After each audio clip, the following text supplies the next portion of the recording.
Okay, well, following on from the theme of illegals coming into the country, we're now going to be talking about what Rupert Lowe describes as big news. Gazelle, say hello. Good evening, everybody, and welcome back. You cannibal, you. You cannibal. Eating your cousins. Well, I love lamb. Sorry, I'm not making any apologies. I love lamb. Yeah. Family. You cannibal. Good old lamb shank. I bet you're not going to be moving to Papua New Guinea. Papua New Guinea, I don't like guinea pig. No. Well, they've got cannibals over there. They eat other people. Say hello, Statsman. I'd like to say hello to all lovely listeners. Can't forget about them. Hope they're all well. Thanks for tuning in. Don't forget to tune in next time and enjoy this podcast. Indeed. Well, this is a podcast right to the end. We've got some surprises for you. Yeah, surprises. We haven't, but they all say that on YouTube. I've seen it. Keep watching it. And they say, keep watching to the end. I've got a surprise for you. Yeah, we've got a Black Friday deal and everything. Yeah. Just give us money for nothing. So don't forget, listen to the end. Yeah, don't forget to subscribe. We want to get to 1 million subscribers by Friday. Only 999. That's right. Like a poster, don't forget to subscribe. You put a big light on. A like on. Sorry. Big light on? I just started a new job as a bell ringer. It's my first day. I mean, I didn't really do anything. They just showed me the ropes. That was terrible. That's a dad joke. He knew that was going to be terrible himself. I know. Yeah, it was terrible. That's right. He was laughing before he even finished it. I know. I was laughing before I said it then. Yeah, as I said, my first day as a bell ringer, I said, I didn't do much really. He just showed me the ropes. Anyway, there we go. Ding dong. Oh, ding, gosh. Ding dong. Okay, well, I'll kick this off. And this is Rupert Lowe, and he's saying, despite the establishment's best efforts to hide the statistics on the nationality of those claiming benefits, I believe that I have uncovered the true answer. That's Rupert, not me. The Universal Credit Habitual Residence Test is used to determine a foreign national's eligibility for accessing benefits. That's not a bad thing to have, is it? Especially when they're not giving out who, what, where, how, and why. And it also includes British citizens who have returned from abroad to check for factual habitual residency in the UK. And he says he's been reliably informed by a central DWP whistleblower. Hey, even MPs have got their chatty ratties. Hear that, Trevor? Hey, I know that. It's all right. That these numbers of British citizens equal roughly 10% of overall tests passed. So since April 2019, the total number of these residence tests that have been completed successfully, well, here's a few of the figures. Minus the estimated British numbers, 3,379,500. How about that? On Universal Credit. National? Now, he's actually stating it, and he's adding these numbers up. So, for example, April 19 to March 20, 342,900. April 20 to March 21, 826,200. April 21 to March 22, 941,400. April 22 to March 23, 499,500.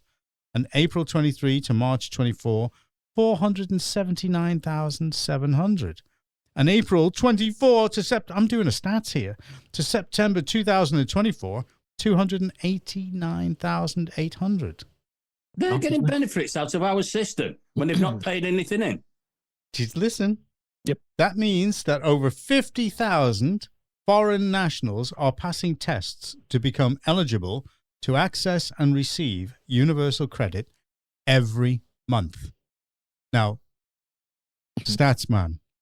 Which is £81 a week. Yep. Well, this is going to get worse. Go ahead, Stats. Clarify everything. I've laid the foundation here. So the black belt barrister did some sums. Are you ready for this one? So it adds up to £20 million. That's additive and cumulative. Is that the word? Yes. Every month. So if you start in January, I work out that'll be 240 million each year on top of what's already paid out to foreign nationals and universal credit. Jeez. So I'm looking at some figures. So considering, remember, there's no money left. There's a black hole. We're all skint. Pensioners have got to freeze. You know, students are going to have to pay. Everyone's going to get punished. So there's that 240 million a year on top of what we're already paying. And then I just thought, well, I'll look at some other stuff. So you've got 100 million for NHS translators. You've got 500 million for housing foreign nationals in prison. And you've got the 5.4 billion a year for the hotels, for the migrants. So just on those few things I've just added up before the podcast, I come to 6.24 billion. Considering we've got no money, there must be a secret money tree somewhere in the Labour's back garden. Oh, That's a lot of money, isn't it? It's never ending. It's just never ending. It's growing. Must be. So Growing and growing. I'd say it was more a money forest, or at least an orchard.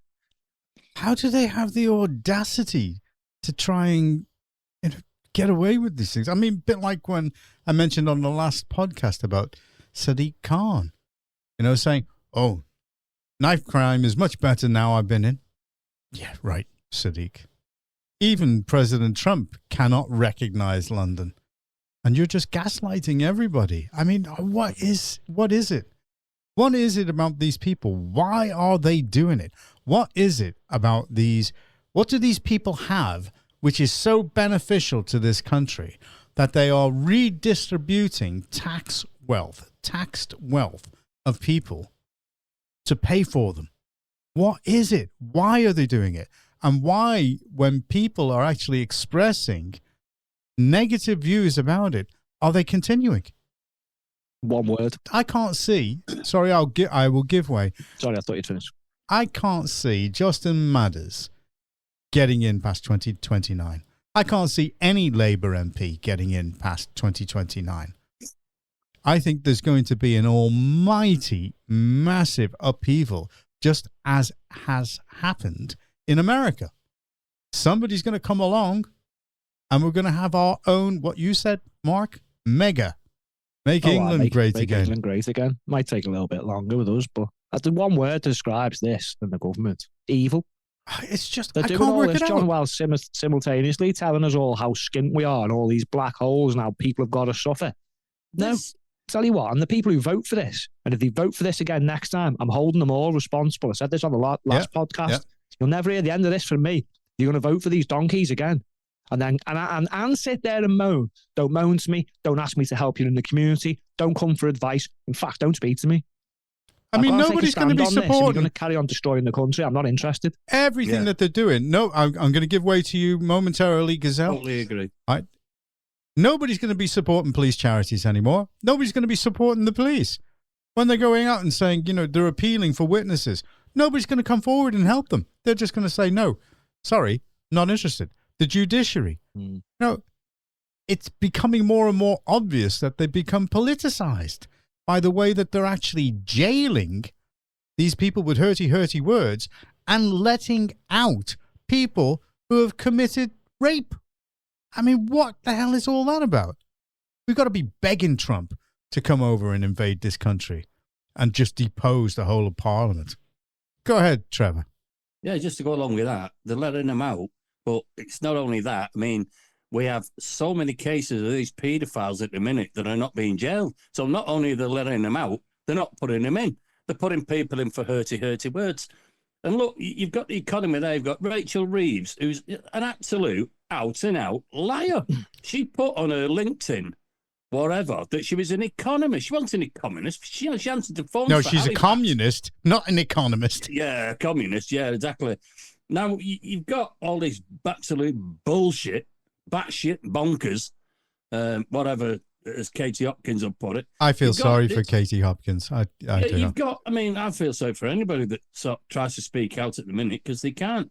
You've got this economy. I mean, I clean carpets, but even I know, right, that if you keep taking money out of my pocket, right, you keep taxing me, you keep leathering me from every angle, right, that I'm going to have no money.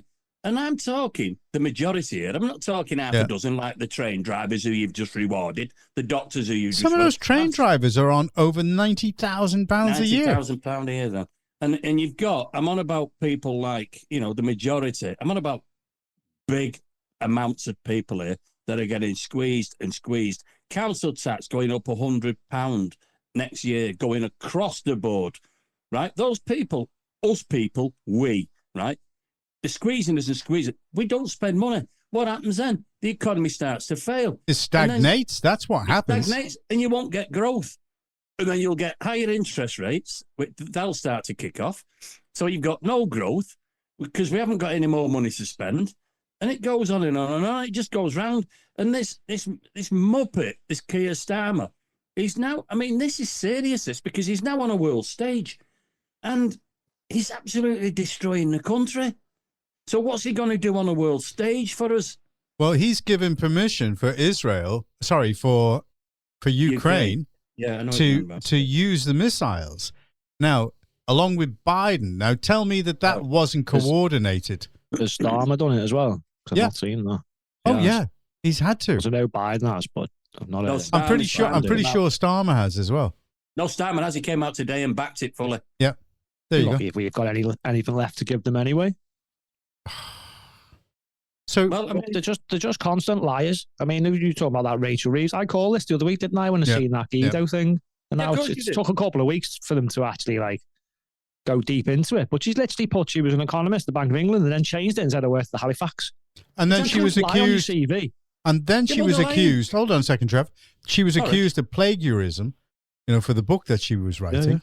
And then she sort of kind of admitted it. And then when you actually went on to go look at her credentials, they were removed. Yeah. So and the OBR are saying black hole's an absolute joke, bunch of make believe. It's probably worse than what they're saying, to be honest. But they're being caught out from every angle, aren't they? Yeah. They're being caught out. Keir Starmer's being caught out. Rachel Reeves is being caught out.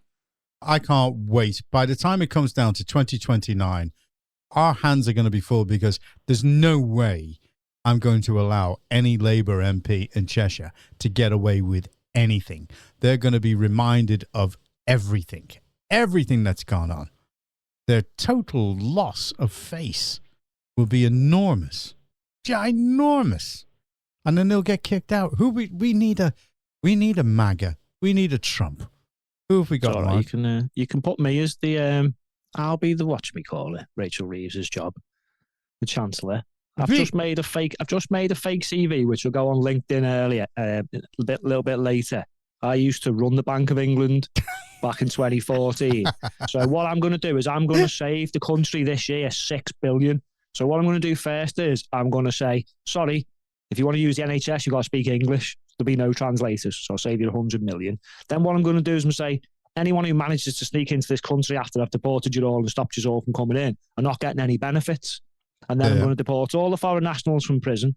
I'm going to kick them all out the hotels and send them back to the countries they came from. There you go. I've just saved us $6.24 billion. And I'm sure I can find other ways we're wasting money. Yeah. Without a shadow of a doubt. So there you go. There's $6 billion. We could do a lot with that. We can build some new hospitals. We can fix some of them broken schools. We can get some more woke police officers to come down and knock at your house for tweeting stuff. That fella there, 2 years. 2 years he got. And that ex-army guy. He tweeted out was the civil. I'm not condoning these words, by the way. He said something, the civil war's it'll be bullets soon.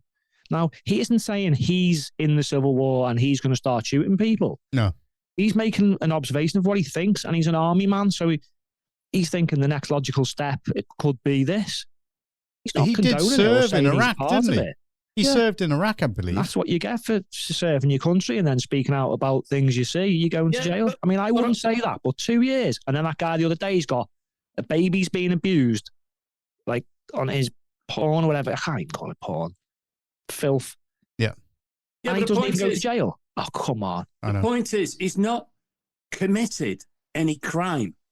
He hasn't committed violence. But he's admitted it before he went to. He admitted it. He's made a generalisation of what might happen. How the hell can you jail him for that? He pleaded guilty before he even was arrested. Oh, sorry, when he was arrested, he pleaded guilty. Don't plead guilty. No, look, you've got that bloke who said, slash all the far right thing. Is that Labour councillor? What's he done? not pleaded guilty. Anyway, so This is what so we're we know stuck with again. it's frustrating. The whole situation is. in this country is now frustrating, and to anybody with even an ounce of common sense that doesn't actually see that the things that are going on is wrong. That's why I was so much in admiration of Trump again when he actually stated that he doesn't understand why people are encouraging war, a possible nuclear war. And he's saying, why? Why are they doing it? There's no need. Absolutely no need. We need to actually tackle the war within. Go ahead, Mark. To do that, I think, all right, the police do need to take the blame on a lot of these things. But the CPS and the College of Policing need to take the ultimate blame, because they're the ones in the background who are deciding what the charges are, and they're the ones who are writing all this stuff. You know, it's like the non-hate crime instance, they could put that to bed straight away. Yeah. The CPS could just say, we are not, that goes. Yeah. We're not even going to take that forward at all, ever. Yeah, absolutely. So what is the point of it? Just to stick it on someone's record? And the College of Policing should sort this out and say no. But they were the ones who said, no, don't send all the paedophiles to jail, you know what I mean? We'll try and rehabilitate them and stuff. Jesus. Oh, that works, doesn't it? Yeah. Can you take the chance? No. Maybe if someone's, nicked something from a shop, or they've been a drug dealer, or they've hit someone in a fight, and it's like, oh, I'm sorry, I didn't mean to, that I was young, I was stupid, whatever. You can give them a second chance. You could give a murderer a second chance. They've served the life sentence and they've come out and they've gone, they might turn to God and been great. A lot of gangsters do it, don't they? Yeah. You want to take a chance with a paedophile? I wouldn't. No. To be honest, not near children. But this has all got to get sorted in the background. Oh, yes, I do I'll be sending people jail for typing something on a keyboard, and then someone's caught with, indecent images or videos, and they walk. It's wrong. It's so wrong. I'm going to make a... You can't blame the judges either, because they're following a lot of guidance for the sentencing. Some of them could have given worse sentences. Is that just a euphemism? When you say guidance, is that a euphemism for being politicized? Well, who sets the guidance? Government. Well, I know, magistrate, and CPS. they do have to follow guidance. The CPS guidance. It's they're at fault. Yeah, the CPS. Now, if they put out guidance, Trev, saying anyone caught with any indecent material does 6 months minimum, then that's what they'd have to go, wouldn't it? And where are they getting their orders from? Mm. Secretary of State for Justice. That's where the rock. Yeah, but you've got what this is the point I was going to bring up. You know about the CPS, the CPS. It's up to, well, who is the head of the CPS? We've got him in charge of the country now at the minute. That's very controversial. You're telling me that he's not got any contacts in the CPS? Yeah, loads, absolute loads. Heaven forbid. Yes, indeed. Well, it's called life. Mm. So, it's called life. Do you think things are going to change soon? Oh, yeah. Oh, definitely change. Vote for change. That's what Keir Starmer said. By the bleeding hell did we get change. Well, I think the local elections are going to be quite telling next year. I think a lot of people are going to start expressing themselves. If there's, I know that Reform are out asking for candidates. Oh, are they? All right. Well, that's me yet. Oh, no, sorry. I'm sorry. I'm not got hours for the next 15 years. Well, they're asking for candidates in all the authorities and areas that are standing next year.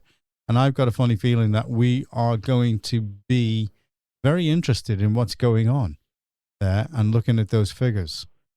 And I'll be interested to find out what predictions John Curtis has for us all before they even come up, because I predict Labour are going to get a hammering. I think they're going to lose councils. Not so sure. I've just seen, I'm getting figures through, and I'm just looking at the by-elections that have happened now. There's about 27 of them or something like that. And Reform have won about 80% of those. There you go. It's going to happen. It's going to happen. Well, I thank you very much for your statistics there, Statsman.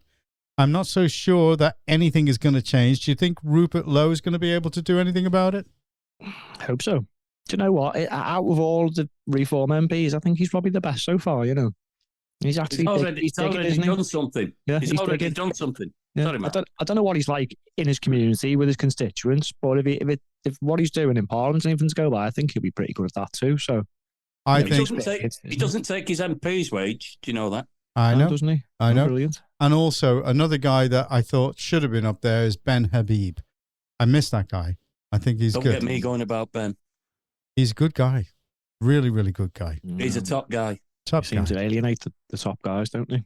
Yeah, because they don't like the competition. They do. And Rupert Lowe, he doesn't take his wage. The net wage that he receives from Parliament, he gives to charities. He does that. I mean, it's okay. You can do that when you're a Good on millionaire. Good on him. I understand that. Good guy. Good on him, yeah. Well, I was going to do it if I got elected as councillor, and I'm not a millionaire.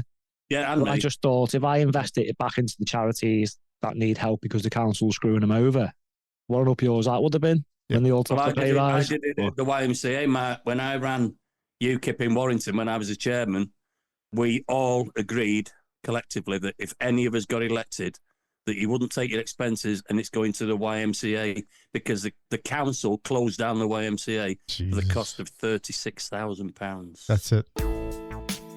Atrocious. Well, And the 1.8 billion in debt, and they couldn't afford £36,000 to keep the YMCA going. Atrocious. well, isn't And that your heads in shame. just like removing the winter fuel allowance from the pensioners? No. Well, there's so many things Labour have done. I think people who voted for them should be hanging their heads in shame. I'm just going to say it one more time. Don't vote for them again because you're responsible for this now. Yeah. You're hurting your own this can't people. continue. Yeah. You're hurting your own people in this country. Well, say goodnight there, Gazelle. Yeah, I'm going to say good night. I've got a couple of things again before we go, as I always do on the podcast. Go on. As I walk through the valley of the shadow of death, I remind myself that you can't always trust Google Maps. That was one. And I've got another sleep problem, which I mentioned in the first podcast. I couldn't sleep last night. Not a minute, actually. I was tossing and turning all night because I kept thinking about how long it actually takes a giraffe to throw up. Think about it. Say goodnight, Stats Man. That's good, that one. Yeah. Sorry, I'm still laughing. Good night, gentlemen, and good night to all lovely listeners. Thanks for tuning in. It's been a pleasure, as always. As always. And this is, you're absolutely fabulous. Absolutely Yeah, right. wonderful digital pub landlord who is just fantastic. Not what the Ravens said last Wednesday. No. I agree.